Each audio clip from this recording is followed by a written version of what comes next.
I'm joined by Sajna Rahman. Hi, Sajna. Good to see you. Thank you for joining us. Hello. Hello. Hello, hello. So great to be here. Sajna is a coach and has just launched a fantastic new coaching program called Think, Transform and Thrive.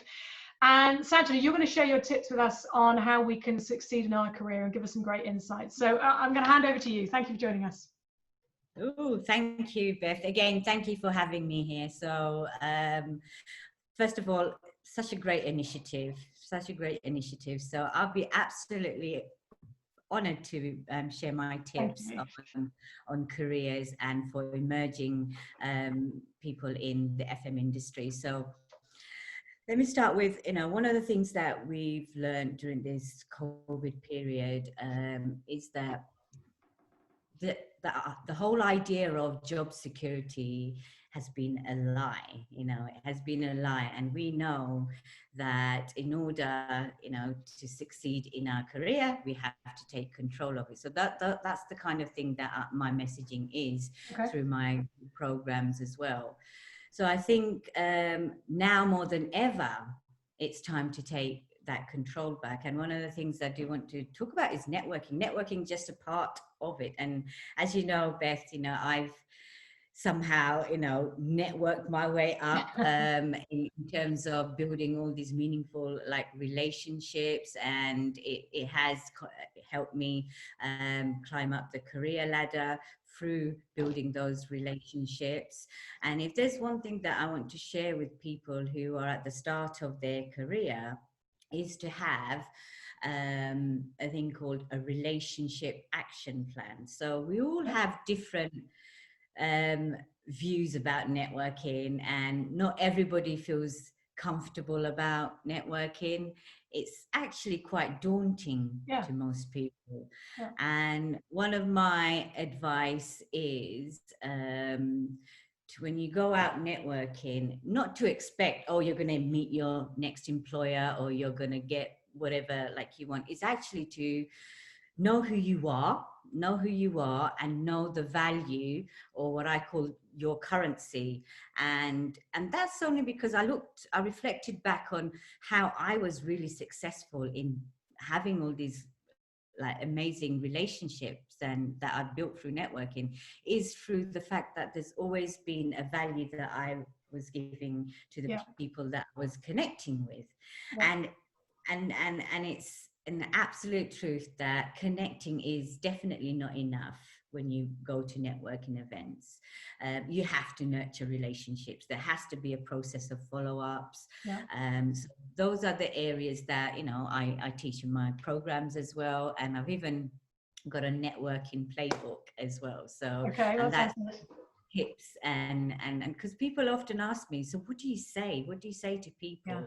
And sometimes that conversational piece is a great nugget for people to take away and try it, because not every you can't be me, but what you can do is take information and adapt it to your personality and stuff. So that's the things that I put out there. So and I think with I've been in FM for 24 years, and I started my career off as a receptionist. We've got a very similar career path. And I've been in various roles in FM: operational, client side. I've been in sales. So there's lots of wealth of knowledge in FM that I've taken on board. Looking back, what I enjoyed the most is people, developing people, helping people, which is why, Beth, that's why I volunteered a lot in the FM industry, and that's why I'm in the FM industry through my voluntary activities. And fortunately, I was able to create my own events that eventually led me to the decision that I made in terms of doing more of that. So that became my passion, and my passion is to help people succeed in their careers and to always be visible if they want that opportunity. And I think if I look back at my clients now, it's those people who are invisible, those people that don't put their hands up in organization, in terms of just showcasing their talent, that personal branding. I think, and what I've learned about personal branding is that I unconsciously did a great thing, because with my branding I was able to create jobs for myself, and be visible, like out there, and be noticeable by my leaders, and that helped, you know, just creating jobs. So that's what I wanted, those hidden talents, those people with, you know, who aren't confident, you know, to really step into their power. And why do you think, you know, if you think about the people you work with, what is it that's not making them want to put their head above the parapet? What is it that's making them want to stay back, in your experience? Yeah, it's that thing that we hear called the comfort zone. Okay. You know, people are comfortable where they are, and the thing about the comfort zone, or what they call the imposter syndrome, is it is designed to keep you safe and secure. It's designed to stop you from growing, basically. So that's my encouragement to people, is to really, if you want to succeed in your career, you need to have a plan. And you can't do it on your own. So you need to have know who is going to help you. So in order to find out those who is going to help you, you need to do elements of networking. And nowadays networking is going to change. The biggest goldmine that we have at the moment is LinkedIn, you know, and my biggest powerful connections that I've built 6 years ago is direct cold approach from LinkedIn, you know. And you have to be authentic. You have to be authentic when you approach people. That is why, you know, you have to know who you are. So that's easier said than done. Isn't it? That's easier said than done, but that's a process, Beth. That is a process. So that's where I'd like to share that, you know, I've had coaching myself. So for the past 6 months, you know, I've been paying for that service to keep me accountable. And I truly discovered what coaching was all about by being coached, and those empowering questions that you ask yourself, and the shift of your paradigms. So there's so much that needs to be unpacked, unlearned and relearned. And that's the process that I've been on as well. So yeah, I think with leveraging my relationships, those relationships that I've built, I'm only started to leverage it now. You know, when I say leveraging it, it's really using this COVID period to start rebuilding and reconnecting those relationships, and sharing what my passion is. And I'm finding that people go behind that passion because I'm clear on my passion now. I wasn't before, because I wasn't clear. How am I expecting to have other people help me if I'm not clear on my goals and what I want to achieve? And I think, you know, I think when we're talking about how to help people succeed in their career, very much what you're saying is people by people. You know, and I think it's very easy to hide behind a CV or a LinkedIn profile, which is facts and figures and statements, but there's no person there, there's no personality there. And actually it's about not being frightened to show that, you know, because people by people.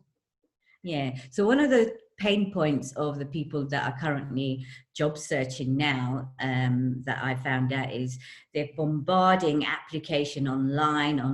And it was a scary stat that I heard the other day. Only 2% of online application gets seen. So wow, you know, so what is happening there? So that is the traditional way, you know, and the new way, yes, you know, there's recruiters out there, but there's so much power in what you can do. And within approaching people in LinkedIn, and there's another stat for you, about 66 million people are on LinkedIn. Whether it's true or not, I don't know. I heard it somewhere. So wow, just look at what you've got on this app, on this LinkedIn. You've got those people there. And how to approach these prospective employers is not just linking in with them and bombarding them with your CV. There is a process of relationship building where it needs to happen, and that's when you kind of give the permission. And I don't believe in that notion where people are saying, oh, it's all doom and gloom, people are going to lose their jobs, whatever, employers are letting go. Employers won't let go of their best talent. Employers won't let go of talent, full stop. So they are looking for the best people to join their organization. So what I would say, be the best person you can be, and show up on places like LinkedIn. So fine, we don't have the traditional networking events, but make the most out of LinkedIn, because everybody's on there and people are there. And you don't need to really talk about your job or what you want. Talk about other things, passion, and that's what tends to, you know, I think during the COVID period it's shifted a bit. I think it's become a bit more engaged again. I think maybe that's just my perception of it, but I think, like you, it's an incredibly useful tool. Listen, I'm conscious of time, but I cannot leave you without you talking to us about your award that I see sitting behind you on the shelf. So tell us, what was that awarded for? Oh, so the Side Hustle Tomorrow Meets Today. So for the past 6 years, Andrew Hobart, who's the MD Operator FM, we partnered together, and it was from the lack of diversity in simple terms in FM, and it's an event, exclusive, invitation only event to bring together future leaders and today's leaders. And these events are designed to, you know, remove all the noise of the traditional networking and build meaningful relationships. So our networking events are like cooking together, dining together, and really having that meaningful connection. And it was from it's for people who would not normally meet. So we did handpick people that would really truly benefit from attending these events and having those connections. And we run it for 6 years, and yeah, we finally won a recognition last year. Brilliant. And that was the decider, really, to move on from my corporate role to doing what I'm doing. And that's all voluntary. You know, that's a huge amount of work and time and effort you must have put into that. So kudos to you and Andrew for doing that. That's fantastic. Congratulations. Excellent. Thank you. Thank you. Well, thank you. Thank you for your time. You've given us some brilliant food for thought there. So I'm sure we'll have another chat. But for now, I should say thank you very much, Sajna. Thank you for your time. Thank you.